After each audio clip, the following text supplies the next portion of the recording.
സഹോദരന്മാരിലേക്ക്. ഈ യുവാക്കൾ പരസ്പരം ആശയവിനിമയം നടത്തുന്നത് അവർക്ക് മാത്രം മനസ്സിലാകുന്ന ഭാഷയിലാണ്. സ്വന്തം അച്ഛനും അമ്മയ്ക്ക് പോലും പിടികിട്ടാത്ത ഒരു മറുമൊഴി. ഇനിയുമുണ്ട് ഇവരെ ചുറ്റിപ്പറ്റി ചില കൗതുകങ്ങൾ. പെരുമ്പാവൂരിനടുത്തുള്ള കൊമ്പനാട് ഗ്രാമമാണ് സഹോദരന്മാരായ പ്രസാദിന്റെയും പ്രമോദിന്റെയും നാട്. അപൂർവങ്ങളായ കുറെ സിദ്ധികളുടെ ഉടമകളാണ് ഇലക്ട്രോണിക് സാധനങ്ങളുടെ സർവീസ് പ്രവർത്തനങ്ങൾ നടത്തുന്ന ഇവർ. വളരെ ചെറുപ്പത്തിലെ ഈ സഹോദരന്മാരിൽ പല പ്രത്യേകതകളും ദർശിച്ചിരുന്നു. ഇവർ സ്വയം നിർമ്മിച്ച ഒരു ഭാഷയാണ് ഒന്ന്.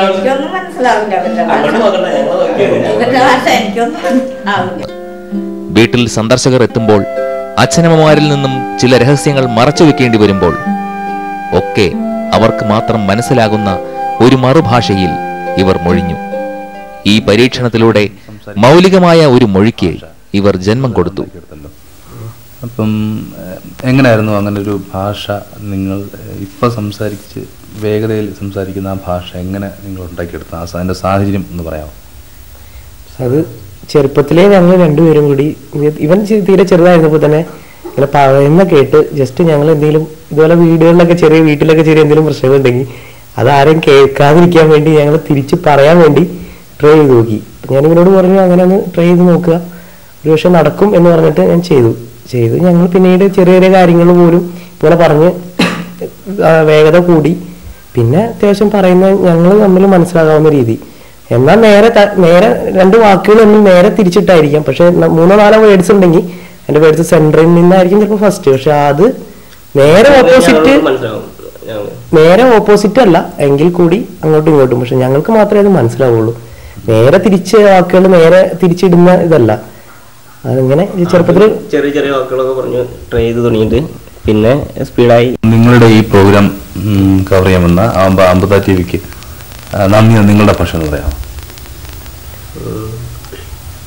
ഡെങ്ങിന് ഈ ഡിവാപ്പെ എനിക്കിരിക്കുന്ന വീട്ടിലേക്ക് ഡെങ്ങത്തെ ഷാബയിൽ നീന്താൻ അറിയപ്പെടുക. എന്താണ് മലയാളം? അതായത് ഞങ്ങളുടെ ഈ പരിപാടി, അതായത് മലയാളത്തിലാണ് പറഞ്ഞത്, ഞങ്ങളുടെ പരിപാടി നിങ്ങൾ പിടിക്കാൻ വന്ന് നിങ്ങൾക്ക് ഞങ്ങളുടെ ഭാഷയിൽ നിങ്ങൾക്ക് നന്ദി. നിങ്ങൾ എന്തെങ്കിലും കാര്യം പറയാം തമ്മിൽ എന്തെങ്കിലും?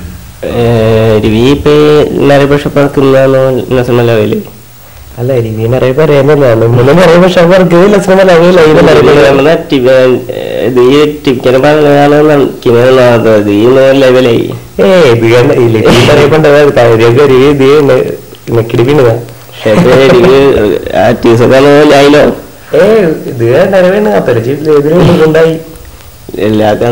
കന്നല്ലോ.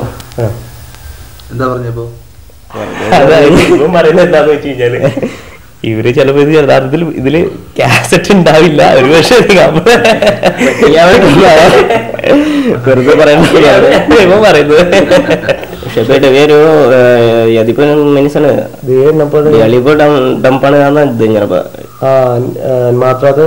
അല്ലേ അത് നീ പേണ കണ്ടപ്പോ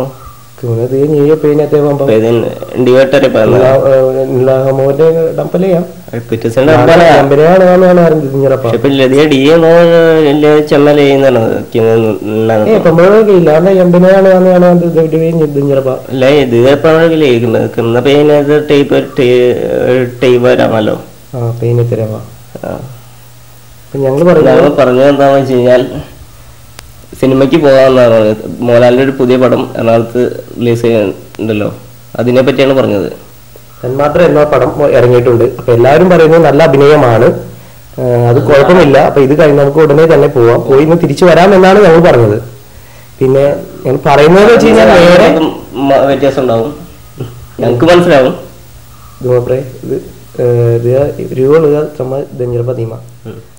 അപ്പൊ ഞങ്ങൾ പറയുന്നത് എന്താണെന്ന് വെച്ച് കഴിഞ്ഞാൽ നേരെ തിരിച്ചല്ല ഞങ്ങൾ പറയുന്നത്. ലോപിച്ച് ഇപ്പൊ നമ്മൾ എല്ലാവരും പറയുന്നത് നമ്മൾ എന്ന് പറയുന്നു, എന്നാൽ ചിലപ്പോ ചിലർ പറയുന്നില്ലേ അത് ലോപിച്ച് ഞങ്ങള് അല്ലെങ്കിൽ നമ്മള് അല്ലെങ്കിൽ അങ്ങനെ ഓരോരോ പല ഭാഷകളെ ലോപിച്ച് പറയുന്ന പോലെ തന്നെ നേരെ തിരിച്ചായിരിക്കില്ല പറയുന്നത്. ഈ തിരിച്ചു പറയുന്നതിലും വീണ്ടും ലോപം വരുന്നുണ്ട്. അതിപ്പോൾ ലിംഗഞ്ഞി എന്ന് പറഞ്ഞാൽ ഞങ്ങൾ എന്നാണ് ഞങ്ങൾക്ക് മനസ്സിലാവുന്നത്. ലിംഗനി ചിലപ്പോൾ പറയുമ്പോൾ ഞങ്ങൾ സ്പീഡിൽ പറയുമ്പോൾ ലിംഗഞ്ഞി എന്ന് ത്രമ്മ അങ്ങനെ മാത്രമാണ് ഞങ്ങൾ പറയാറുള്ളൂ. പക്ഷെ ഞങ്ങൾക്ക് മാത്രമേ അത് അറിയുള്ളൂ. അതുപോലെ പല കാര്യങ്ങളായാലും ഇപ്പൊ ഡിങ്ങി വാപ്പോ എന്ന് പറഞ്ഞാൽ ഡിങ്ങി എന്ന് പറഞ്ഞാൽ ഇപ്പൊ ഡിങ്ങി എന്ന് മാത്രമേ ഞങ്ങൾ പറയാറുള്ളൂ. അപ്പൊ ഡിങ്ങായി എന്ന് പറഞ്ഞാൽ ഇങ്ങോട്ട് എന്നാണ് ഉദ്ദേശിക്കുന്നത്. പക്ഷെ ഞങ്ങൾക്ക് അത് മനസ്സിലാവുന്നത് പക്ഷെ മനസ്സിന്റെ ഭാഷ എന്ന് വേണമെങ്കിൽ പറയാം. സഹോദരന്മാരുടെ അടുത്ത പരീക്ഷണം ജലത്തിലായിരുന്നു. വീടിനടുത്തുള്ള പാറമടയിലെ ജലശേഖരണിയിൽ മൂത്തവൻ പ്രസാദ് അഭ്യാസങ്ങൾക്ക് തുടക്കം കുറിച്ചു. വെള്ളത്തിൽ പൊങ്ങിക്കിടക്കുന്ന സാഹസികരുടെ അനുഭവ കഥകൾ വായിച്ചാണ് പ്രസാദ് ശ്രമം ആരംഭിച്ചത്. യോഗാഭ്യാസമോ വിദഗ്ധ പരിശീലനമോ ഒന്നുമല്ല ഇവരെ ഇതിന് പ്രാപ്തരാക്കിയത്. തുടക്കത്തിലെ തടസ്സങ്ങളെ അതിവേഗം ഇവർ പിന്നിലാക്കി. ഒടുവിൽ ജലത്തിനുമേൽ പൂർണ്ണ ആധിപത്യം നേടി. നാഴികകൾ നീളുന്ന ജ്യേഷ്ഠന്റെ ജലശയനം കണ്ട് അനുജൻ പ്രമോദും ഈ സിദ്ധി വികസിപ്പിച്ചെടുത്തു. ഓട്ടോമാറ്റിക് ആയിട്ട് ഇതുപോലെ ചെയ്ത് നോക്കിയതാണ്. ഇങ്ങനെ ആരൊക്കെയോ, ഇത് വലിയ അത്ഭുതമൊന്നുമല്ല, ആരൊക്കെയോ ചെയ്യുന്നു എന്ന് പറഞ്ഞു കേട്ടപ്പോൾ ജസ്റ്റ് ചെയ്ത് നോക്കിയതാ. അത് ഞാൻ ഒരു ദിവസം നോക്കിയപ്പോൾ പറ്റിയില്ല, പിറ്റേ ദിവസം നോക്കിയപ്പോൾ തന്നെ ഓട്ടോമാറ്റിക് ഇതേപോലെ വന്നു. അപ്പൊ ഞാൻ ഇതേപോലെ 1-2 പേരെ ഇവിടെ മറ്റുള്ള കുട്ടികളെയൊക്കെ ഞാൻ ഇതുപോലെ ട്രെയിനിങ് കൊടുത്തു നോക്കി. അവരോടെല്ലാം പറഞ്ഞു നിങ്ങൾ ചെയ്ത് നോക്കുമെന്ന് പറഞ്ഞു. പക്ഷെ അവര് ചെയ്തിട്ടൊന്നും നടക്കുന്നില്ല. അവര് ചെയ്യുമ്പോൾ ഇതുപോലെ താന്നു പോകുകയാണ്. പിന്നെ അതേപോലെ അവര് ഈ കട്ടിയുള്ള സാധനങ്ങൾ, അതായത് വാഴത്തട ഇതെല്ലാം ഇട്ടിട്ട് അതിന്റെ മുകളിലൊക്കെ ഇടുന്ന് നോക്കി. എന്നിട്ട് അവർ ഒരുപാട് ട്രൈ ചെയ്തിട്ട് അവർക്കത് കഴിയുന്നില്ല. ഇതിപ്പോ എങ്ങനെയാണെന്ന് ചോദിച്ചാൽ ഒരു കുഴപ്പമില്ല. ശ്വാസം പിടിക്കുന്നില്ല, ശ്വാസം നോർമൽ കണ്ടീഷനിലാണ്, പിന്നെ താന്നു പോകുന്നില്ല. പിന്നെ ഇപ്പൊ നമ്മൾ മുകളിൽ നിന്ന് എടുത്ത് ചാടിയാലും എത്ര താഴെ എത്തിയാലും ഓട്ടോമാറ്റിക്കായിട്ട് പൊങ്ങി പോന്നോളും. ചിലപ്പോൾ ഇതേപോലെ ഞാൻ ഉച്ചയ്ക്ക് നല്ല ചൂടുള്ള വേനൽക്കാലത്തൊക്കെ ഇതുപോലെ ഇങ്ങനെ കിടക്കും. കിടന്നു കഴിയുമ്പോൾ ഓട്ടോമാറ്റിക്കായിട്ട് ഉറക്കം വരും. ഉറക്കം വരും തന്നെ ഉറങ്ങിയുള്ള സംഭവങ്ങളൊക്കെ ഉണ്ട്. ഉറങ്ങി ഇതേപോലെ ഇവിടെ ഇങ്ങനെ കിടന്നു കഴിയുമ്പോൾ അങ്ങേ എൻഡിലൊക്കെ പോയിട്ടായിരിക്കും ചിലപ്പോൾ അവിടെ ചെല്ലുമ്പോൾ മുട്ടുമ്പോഴായിരിക്കും ചിലപ്പോൾ നമ്മൾ അറിയുന്നത്. പലരും ഇതുപോലെ പൊങ്ങി കിടന്നിട്ട് ആളുകൾ വന്ന് നോക്കി എന്ത് പറ്റിയെന്ന് അറിയാൻ വേണ്ടി മുകളിൽ നിന്ന് കല്ല് വെച്ചൊക്കെ എറിഞ്ഞു നോക്കി. അപ്പോഴാണ് നമ്മൾ അറിയുന്നത് ഉറങ്ങി എന്നുള്ളത്. 1 മണിക്കൂർ, 1.5 മണിക്കൂർ, 2 മണിക്കൂർ ചിലപ്പോൾ ഇങ്ങനെ കിടക്കും. കിടന്ന് ഓട്ടോമാറ്റിക്കായിട്ട് ഉറങ്ങിപ്പോകും. ഗ്രാമത്തിലെ പലരും സഹോദരന്മാരെ മാതൃകയാക്കി ജലപ്രകടനങ്ങൾ നടത്താൻ ശ്രമിച്ചെങ്കിലും പരാജയപ്പെടുകയാണ് ഉണ്ടായത്.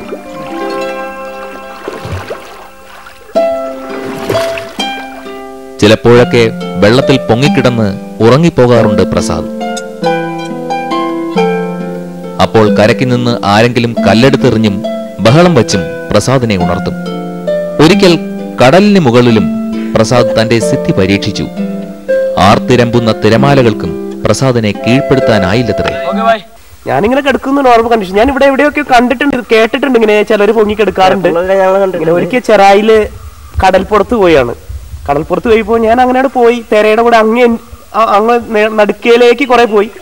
പക്ഷെ തിര വരുമ്പോഴും ഞാൻ ഇതുപോലെ തന്നെ ഇവിടെ കണ്ണടച്ച് കിടക്കുക. അപ്പൊ തിര വന്നു കഴിഞ്ഞാലും നമുക്ക് ആ നിന്ന സ്ഥാനത്ത് തന്നെ നമ്മൾ നിൽക്കുള്ളൂ. തിര പൊങ്ങിയാലും നമ്മൾ അവിടെ നിന്ന പോലെ തന്നെ നമ്മൾ നിന്ന് അങ്ങനെ അതേപോലെ തന്നെ നിന്നിട്ട് തിര അങ്ങ് പോകും. അപ്പോഴും നമ്മൾ നിന്ന സ്ഥലത്ത് നിൽക്കുക. ഒരിക്കൽ എന്നിട്ട് കിടന്നു കഴിഞ്ഞപ്പോൾ കുറച്ച് പാർട്ടിക്കാർ വഞ്ചിയിൽ വന്നിട്ട് ചുറ്റും വന്ന് ഞാൻ കണ്ണു തുറന്നു നോക്കിയപ്പോൾ കുറെ ആളുകൾ ഇങ്ങനെ വഞ്ചിയിൽ വന്ന് ഇങ്ങനെ നിൽക്കുക. നിങ്ങൾ എന്താ ഇങ്ങനെ കിടക്കുന്നത്, യോഗ പഠിച്ചിട്ടുണ്ടോ എന്ന് ചോദിച്ചു. ഞാൻ പറഞ്ഞു യോഗയൊന്നും പഠിച്ചിട്ടില്ല, തന്നെ ഓട്ടോമാറ്റിക് ഇങ്ങനെ അങ്ങനെ വാങ്ങുന്നതാണ്. എങ്ങനെയാണെന്ന് ചോദിച്ചാൽ എനിക്കറിയില്ല, ഞാൻ ജസ്റ്റ് ഇങ്ങനെ വന്ന് കിടന്നു എന്ന് മാത്രം പറഞ്ഞു. അപ്പൊ അവർ പറഞ്ഞു തിര വരുമ്പോ അങ്ങനെ പോവില്ലേ. അപ്പൊ തിര വരുമ്പോ പോകാറില്ല, തിര എത്ര വന്നാലും നമ്മൾ ആ നിന്ന സ്ഥാനത്തല്ലാതെ തിര വരുമ്പോ നമ്മളൊന്ന് പൊങ്ങും, അതേപോലെ തിര പോകുമ്പോൾ ആ സ്ഥാനത്ത് തന്നെ നമ്മൾ താഴും. വളരെ തിരക്കിട്ട പണികൾക്കിടയിൽ കിട്ടുന്ന ഇടവേളകളിൽ സഹോദരന്മാർ ജലനിദ്ര നടത്താറുണ്ട്.